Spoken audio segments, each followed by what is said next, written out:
Gary, thanks very much for joining us on another episode of Borough TV. Thanks, Cam. Obviously not the result we're after, a game of two halves and our first loss in 3 months. Yeah, no, it's a totally different feeling sitting here today. Obviously talking to your good self and certainly trying to dissect the game and have a look at some fairly valid reasons as to why we didn't get a win on Saturday. Certainly you've always got to acknowledge the opposition, and I certainly felt that Box Hill were very, very good for longer periods of the game. And also too, the simple fact of the matter is that the team that wins in most positions and makes the least amount of mistakes generally wins the game. And I thought that was very evident on Saturday with Box Hill's better players playing well.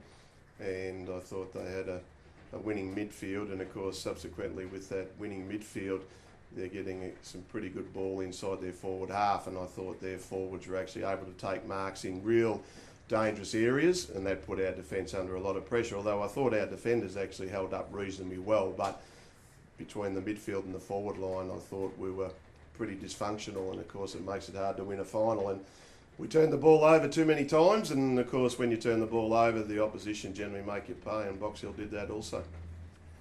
Let's go back to the opening term. The signs were very good, I thought, and we made the most of our opportunities. Yeah, I thought we did. We kicked accurately, which is always good for a change, and we certainly got the ball into some dangerous areas with some deep entries, and I thought our method of play too was actually pretty good. If I had probably a bit of a criticism of the first quarter and a half, I probably felt we could have actually been further in front by halfway through the second quarter. We had time in possession in our forward half, but we actually didn't exert the pressure on Box Hill's defence by actually raising and lowering our vision when we went inside our forward 50. And with Box Hill's defenders working pretty well together, their aerial assistance and their intercept marks, and then certainly about halfway through the second quarter I just felt we gifted them some pretty easy goals, which that was a real momentum shift and change in the match, even though I was still reasonably happy at half-time with a couple of goal leads. So yeah, early on I thought we were actually playing the game more on our terms, but from that point on it was about playing the game on their terms. It felt like we should have had more than a 2-goal lead, as you just touched on. The stats suggest that.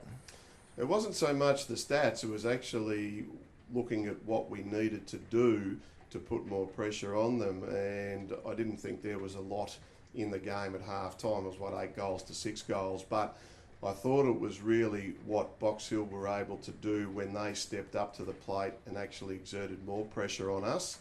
Once they did that, we couldn't match that pressure. So the stats didn't really show a lot at half time, but what it did say to me is that we needed to be at our very, very best in the second half. We fell away badly in the third quarter. After 12 minutes, Box Hill had 4 goals to our 0 and double our possession count. Yeah, we couldn't get our hands on the ball, and we certainly lost our way in the middle of the ground, i.e. at the centre bounces, and I thought that then put enormous pressure on our defence, and we became very stagnant, I thought, with our ball movement as well. And Box Hill had a reasonably open forward line, which we then put Sam Plemming back, but we actually weren't generating any real run. It was almost like our midfielders were hoping that our defenders would win the ball rather than actually working back in numbers. There's always got to be two-way running with our mids, and I thought outside Jimmy Magner and to a lesser degree Tommy O'Sullivan, it was our worst performance from our midfield brigade, and that's been a real strong point. So if they're not actually covering off on players, handing over on players, locating players when we don't have possession, of course it's going to make us look an average side. And I thought, as you said, that first 12 minutes we were, and some of the actual ball we actually gave back to Box Hill, and that was really poor decision making, trying to overdo it, and some of our better players who we rely so much on unfortunately were the ones that were making the errors, and it certainly makes it difficult in a final if you're making more errors than the opposition to win the match. Inside 50s must have frustrated you. Cole Cheney sat back in the hole taking uncontested marks at will. Yeah, he did, and if it wasn't him, it was Kennedy, and if it wasn't him, it was Mirror, and of course the message went out at least 3 times to the forwards to actually make sure that if there was a stop play, that someone, didn't matter who the forward was, had to be responsible for Cheney because he orchestrates a lot of play. So there was something missing in relation to the communication from the message from myself to the runner to obviously the forwards, and I guess sometimes when they're concerning themselves with their own game, they're not receiving the message in a positive light. And of course, if they were, then Cheney wouldn't have been able to get on his own as much. Now, maybe they were just so good at orchestrating Cheney to be the free one. So at times we actually put Sam Fleming back there to try and just make him accountable. But in the end, that didn't work either. So a lot of the time we were reacting to what they were doing, and our ball movement inside our forward half with lowering our vision and trying hitting a forward who would be on the hit up just outside our 50. There wasn't enough work rate from our forwards, and it was pretty disappointing, as I said, with both our forward dysfunctional and our mids not actually being able to contribute when we had the ball or when we didn't have the ball. A late goal by Hugh Sandilands gave us hope at three-quarter time. But again, the Hawks beat us at the stoppages in the final term, and there was no way back.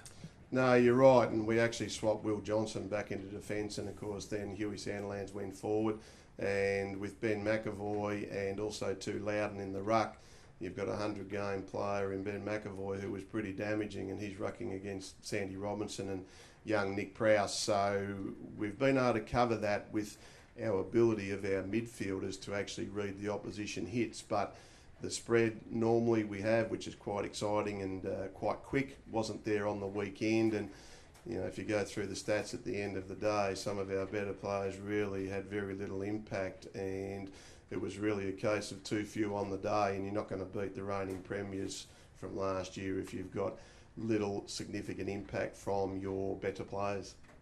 When many players faded from the game, I thought Jimmy Magna kept cracking in. I thought he was very good all day. Yeah, you're right. And I thought he was our best midfielder by far.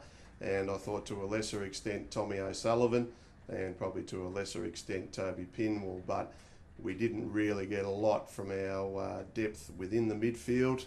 There was collectively guys who just, as I said, just didn't have a significant impact on the day. So you feel like your defenders who restricted Box Hill to 16 goals, they did kick very accurately, and you can only ask your defence to do so much. But if it's going into your forward line and coming straight back out again, we've got to buy some time for our midfielders to actually regroup and do their part of the job when it's needed to be. So yeah, I was pretty disappointed in both our forward line and also to our midfield on Saturday.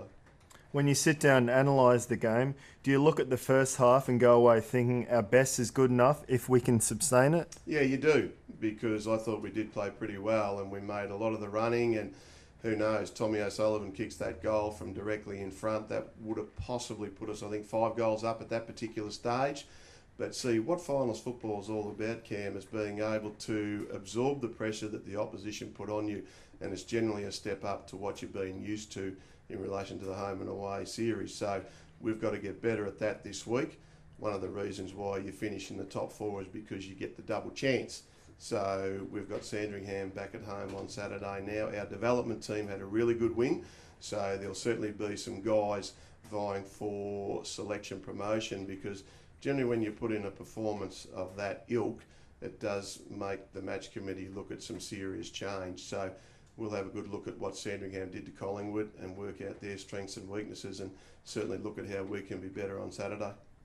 I know this loss will really sting the players. What feedback did you give them post-game? It was really about what we did, which contributed to the goals that Box Hill got, and we touched on turnovers.